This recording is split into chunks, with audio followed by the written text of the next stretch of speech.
লাইলির প্রেমে মজনু পাগল, মজনুর প্রেমে লাইলি পাগল, আছে না নাই জোরে বলো।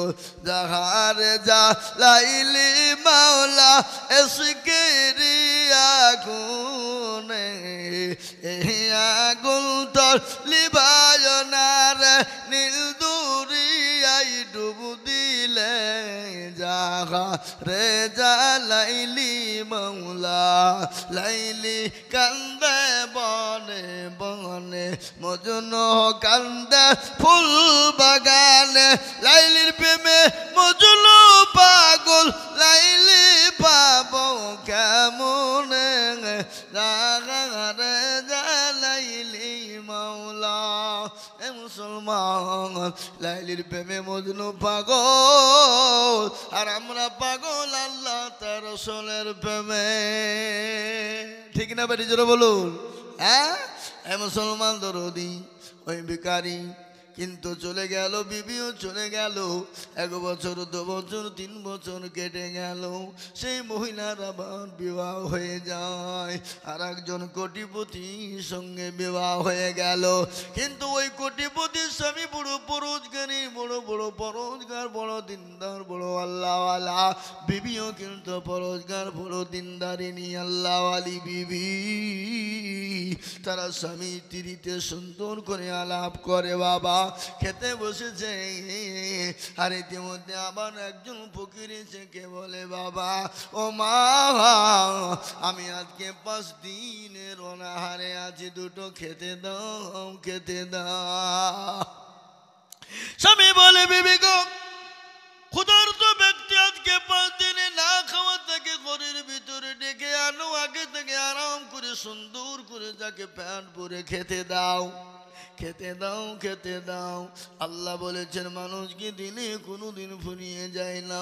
আল্লাহ রাস্তায় যত দেবে আমার আল্লাহ সম্পদ বাড়িয়ে দেবে। ও বিবি, ওই ফকিরকে এনে খেতে দাও। ফকিরকে খেতে দিয়েছে বাবা, খেতে দিয়েছে দরদি মুসলমান। কিন্তু ওই বিবি স্বামীর দিকে, ওই পুরুষটার দিকে লক্ষ্য করে দেখে তার আগের প্রাক্তন স্বামী বাবা। বিবি অজ্ঞান হয়ে গেল। স্বামী দৌড়তে দৌড়তে যে বলে, বিবি রে, ও বিবি বলো, তোমাকে ফকির কিছু বলেছে? তোমাকে অপমান অপদস্থ করেছে নাকি? বলে, স্বামী গো, না না না, তুমি কেন অজ্ঞান হয়ে গেলে বলো? বলে, স্বামী গো, ইনি ছিলেন আমার প্রাক্তন স্বামী। আল্লাহ একে এত ধনী, এত পয়সাওয়ালা, কোটিপতি বানিয়েছিল। ও স্বামী, আজকে সে পথের ভিখারি হয়ে গেছে, এই জন্য আমি বড় অজ্ঞান হয়ে গেছি।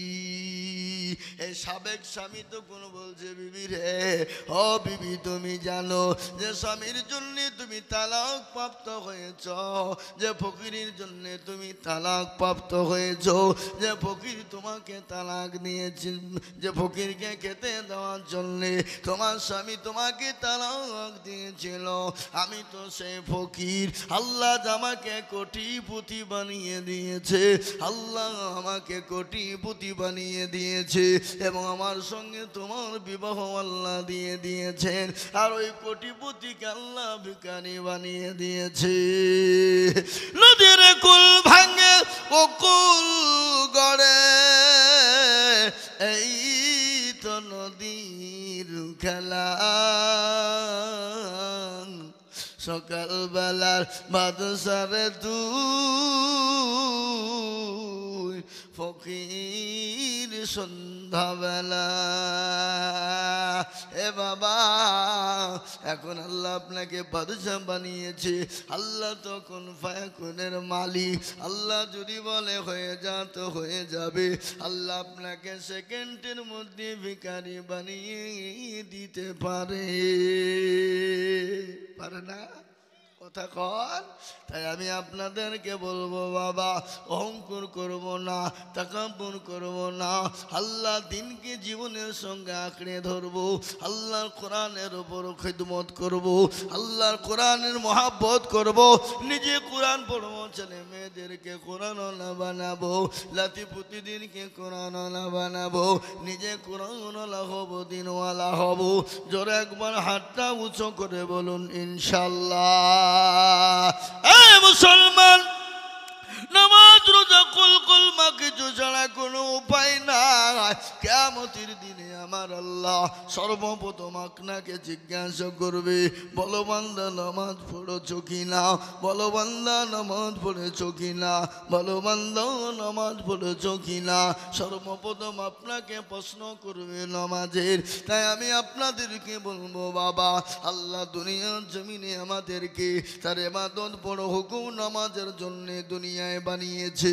তাই আমরা ইনশাল্লাহ নামাজ ছেড়ে দিব না, আমরা নামাজ কাজা করে দিব না। আজকে আমরা রাত্রি জাগি আর ফজরের নামাজ আমরা পড়ি না, বেলা 10টা পর্যন্ত বিছানায় ঘুমায়। কেমন করে ঘুমাও তুমি ফজর করে কাজা, এমন তো হতে পারে জোহরে জানাজা মানুষ, এমন তো হতে পারে জোহরে জানাজা। কেমন করে ঘুমাও তুমি ফজর করে কাজা, এমন তো হতে পারে জোহরে জানাজা মানুষ, জোহরে জানাজা।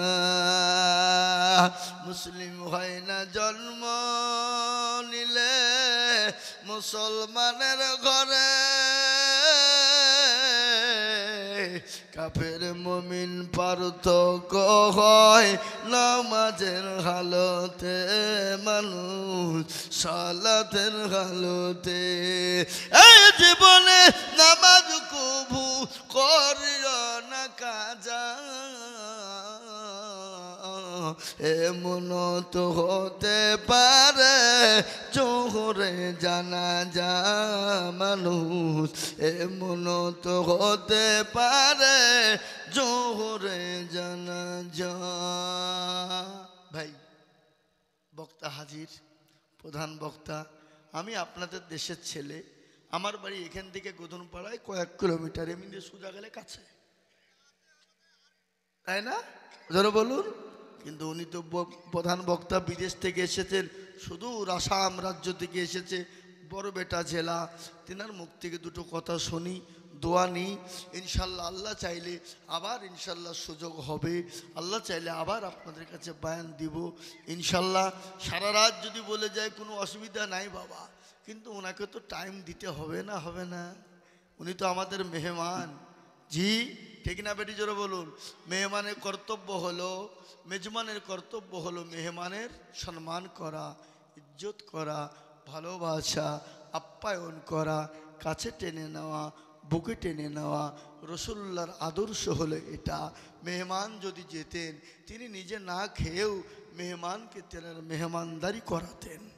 রসুল্লাহ বলেছেন, মেহমানের মেহমানদারি করালে আল্লাহ তার রুজিতে বরকত দিবে, মালে বরকত দিবে, সম্পদে বরকত দিবে, ছেলে মেয়ের বালা মুসিবতকে দূর করবে, রুজি রোজগারে বরকত দিবে, হায়াত দারাজ করবে।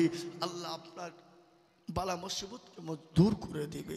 আল্লাহ আমাদেরকে নামাজ দিনই আল্লাহ তার রসুলের হুকুম অনুসারে আমাদেরকে চলার তৌফিক এনায়েত করুন। সকলেই বলি আল্লাহুম্মা আমিন। আমি একটা